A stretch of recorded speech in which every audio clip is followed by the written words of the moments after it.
you were to put Jeremy Hunt, Rishi Sunak, Rachel Reeves and Keir Starmer in a room together, I'm not sure you'd actually have as much divergence on economic policy as perhaps this election campaign is demonstrating. I'm not sure if the slogan runtism is necessarily going to take off. Let's have a good close look at Labour's manifesto.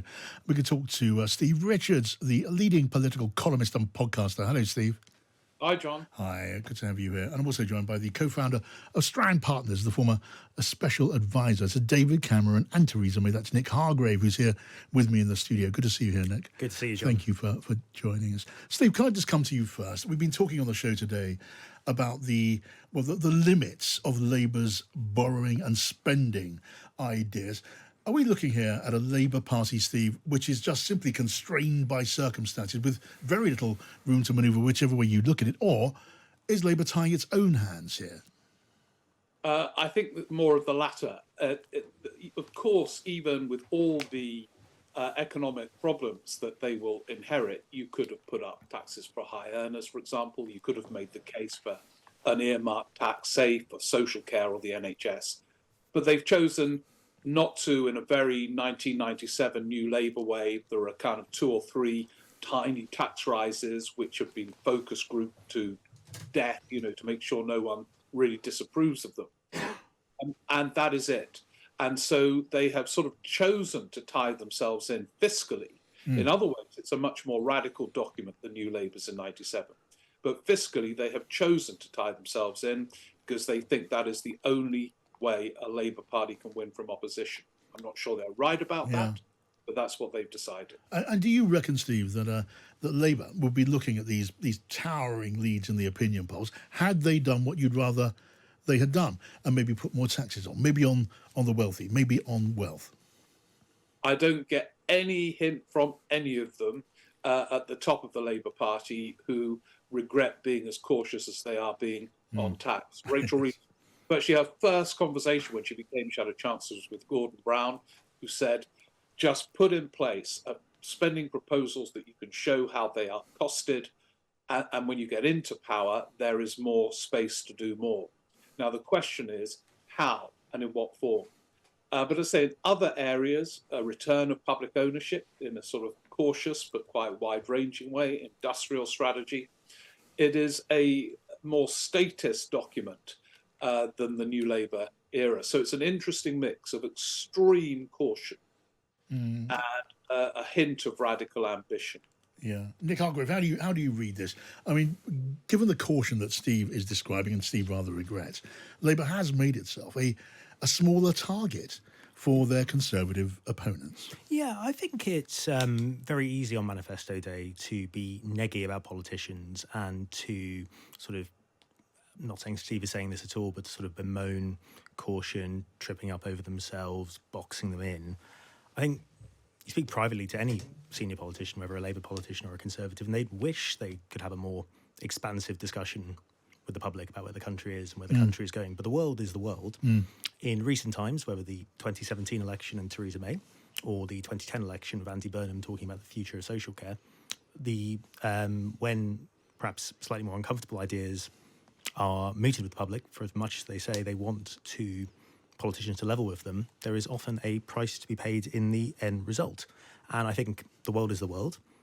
Labour have a very high, very big poll lead. They have a very fragile coalition, and they are taking the decisions they have on that basis. I would say, and I think there was a hint of it at the end of Steve's bit, there is a sliver of radicalism, and they haven't entirely boxed themselves in. I think there's actually it's a cleverer document than some of the reactions today have suggested. I think in some ways, it befits Starmer's personality, both cautious and a lawyer. It's often said that he becomes progressively more radical on something. You take the easy option first, and if it doesn't work, you become progressively more radical. I think you can see that in bits of the document. For example, on planning, there's language about, local councils, sorry, not local councils, but bigger regional policy for planning. What's interesting is not what is said in the document, but what is not said in the document. So the logical implication could be that there could be a much lower role in the future for local planning committees. And that would be a really radical change in the way decisions are made. And it might be their biggest bazooka for getting the economy going. Yes. But I think for now, sort of befitting Starmer's caution and their poll lead, he hasn't wanted to box himself in. So I think he's done what he's had to do. Yeah, I mean, Nick, both of the major parties are saying, look, the growth will come, and when the growth comes, tax revenues will go up, and there'll be money to fill the holes that we're all talking about. But I don't know, that's 9 parts of rhetoric and 1 part reality, because that money, when it flows from that kind of infrastructure spending, supply side spending, it takes ages to come through. Absolutely. And I think there's always a tendency of every sort of generation, every country to think that their politics is unique. And, Labour are making, I think, logical points about the soap opera we've seen with the Conservative Party in the last 4 to 5 years, sort of the way in which they've sort of taken leave of their senses in some ways. But the sort of position we find ourselves in as a country is not purely because of Conservative mismanagement. We're seeing similar dynamics across the developed world. In France, in Germany this week, their politics is affected by the European elections. In the United States, don't need me to go on at length about that. Growth is really hard. And some of the language sort of you hear about, we just need growth. Yes, everyone agrees with that, but we're living through an era where growth is going to be lower. And that means, I think it's really interesting in the document that what they don't say. And there are all sorts of things on tax they could do in the future. I don't think they have, I think my earlier point on Starmer's caution, I don't think he has a prescriptive plan at this stage on which taxes he might have to raise in the future. There's no envelope and a desk locked away. But I think he wants to give himself the flexibility in the future to do so. Now, obviously, the Conservatives, you'll see in the coming days, I'm sure, in their response to the manifesto, will be looking to press a political point in terms of taxes Labour might raise. And that's politics. I mean, what more can you expect? But I'm not sure he has any real alternative, given the state the country is in. And, how growth is hard to come by. And there's also a matter of economic and political reality. I mean, has there ever been in any party a chancellor or a chancellor in waiting who's tied his or her hands 5 years into the future? It just hasn't happened. I can't see it ever will. Steve Richards, look, transformation of our broken public services. Labour are pretty open about the idea of a 10-year programme, maybe more. They can't count on public patience for that long, can they? If they get a big majority, no one's voted yet, but if they get a big majority, my word, they'll need it. Yeah, I know, but I think, again, there's a sort of New Labour echo here. If you remember with the NHS, it was only in the second term that Labour really started to address certainly the resource issue in the NHS and indeed the reform issue. My sense now is, it's ironic that the scale of the crisis is greater and therefore the patience will be less amongst voters. Yes.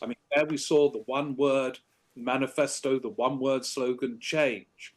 And I think there will be an impatience for change and improvement. Now, this will involve all kinds of things. As they say, I agree, it's a well-structured manifesto, better than a lot of them. But as well as reform and growth through speeding up planning and all the other things, they will need to find more money. And how they do, it's an aging population which is older now than when New Labour had to put up taxes to pay for the NHS in the early 2000s. So this will be a challenge. And in ruling out all the big taxes, income tax, national insurance, which New Labour never ruled out and, of course, put up, I understand wholly why they've done it. You can't really have a grown-up debate about tax and spend in the build-up to an election. But when you say have they hemmed themselves in, they have hemmed themselves in. Yeah, well, the Conservative Party, Conservative ministers have one on today, aiming those attacks at Labour as if there's a secret plan for putting up taxes. That's part of election ding dong. We know that, but the Conservative offer in those tax cuts, list of tax cuts, Nick, we just wouldn't be looking at that if the Conservatives were in any way more in contention in the opinion polls just now. This is a core vote defensive strategy, pure and simple. I think that is not a ridiculous point to be making. I think. Thanks for that. Not entirely. No, not at all. I think if you were to talk to, if you were to put, I was saying earlier, if you were to put Jeremy Hunt, Rishi Sunak, Rachel Reeves and Keir Starmer in a room together, I'm not sure you'd actually have as much divergence on economic policy as perhaps this election campaign is demonstrating. I'm not sure if the slogan "runtism" is necessarily going to take off, but I wonder. There's a lot more. I think there's probably a lot more private convergence. Not that they would talk about economic policy in a room with each other. So I think there is some truth in the point you're making. Yeah, and if you were still in that office in number 10 Downing Street, you'd be saying almost the exact reverse of what you're saying to me now. But that is also the way elections go. That is the way elections go, and I mean they are tribal wars, and that is a function of the first past the post system that we have. Yeah. The other observation I would just make is I would say that both of the major parties, for now the major parties at least, have extremely professional operations. The Labour Party's election campaign machine is an extraordinarily good one and has been built in the last 4 years effectively from rubble. And the Tory campaign? The Conservative campaign, for all the missteps perhaps over D-Day, which have obviously dominated narratives, have an extremely professional set of leaders behind them, but they've got to work with what they've got. And 14 years in power, sort of an administration which, for better or for worse, has been defined by external shocks as much as a linear body of thought. Some of those. Well, you're right about the legacy, which is about as tough as you can imagine. I'm not sure I completely buy the idea of a slick and smooth professional campaign operation, but however, you are entitled to your view and to share it as you have. It's been good to have you with us, Nick. Maybe let's do it again soon. Absolutely, love to. Nick Hargrave, Steve Richards, thank you so much for joining us on Drive.